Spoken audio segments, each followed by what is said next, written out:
Salut à tous. Aujourd'hui, on va parler d'un sujet qui nous concerne tous, la communication non violente avec nos enfants. Vous savez, ces moments où une simple demande comme « range ta chambre » se transforme en véritable bataille. On a tous vécu ça, pas vrai? Laissez-moi vous raconter l'histoire de Claire, une maman comme vous et moi. Un jour, son fils de 13 ans lui a dit quelque chose qui l'a complètement bouleversée. « Maman, tu parles toujours comme si j'étais ton ennemi. » Cette phrase a tout changé pour elle. La communication, c'est comme une danse. Parfois, on marche sur les pieds de l'autre, et d'autres fois, on trouve ce rythme parfait où tout s'harmonise. Mais comment créer cette harmonie avec nos enfants? Le docteur Marshall Rosenberg nous dit quelque chose de fascinant. La façon dont nous communiquons avec nos enfants devient leur voix intérieure. Impressionnant, non? Imaginez l'impact de chaque mot que nous prononçons. Pour les tout-petits, ça commence par le ton de notre voix, nos gestes. Comme dit Karim, papa d'un petit bout de 2 ans, même pendant une crise, je garde une voix calme. Je suis son ancre de stabilité.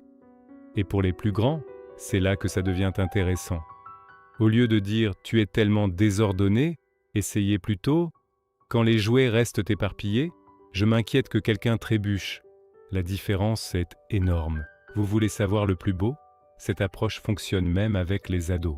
Nadia, maman d'une ado de 15 ans, a complètement transformé sa relation avec sa fille en écoutant vraiment ce qui se cachait derrière les mots. La clé? Observer sans juger, exprimer ses sentiments, identifier les besoins et faire une demande claire et positive.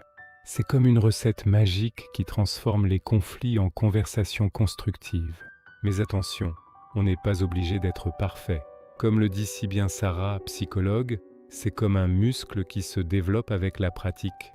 L'important, c'est d'essayer. Alors, ce soir, pourquoi ne pas commencer simplement en demandant à votre enfant « Comment t'es-tu senti aujourd'hui ?» Et écoutez, vraiment écoutez. C'est souvent le début d'une belle aventure. Si cette vidéo vous a parlé, n'hésitez pas à la partager et à vous abonner pour plus de conseils sur la parentalité positive. On se retrouve très vite pour d'autres astuces qui changent la vie.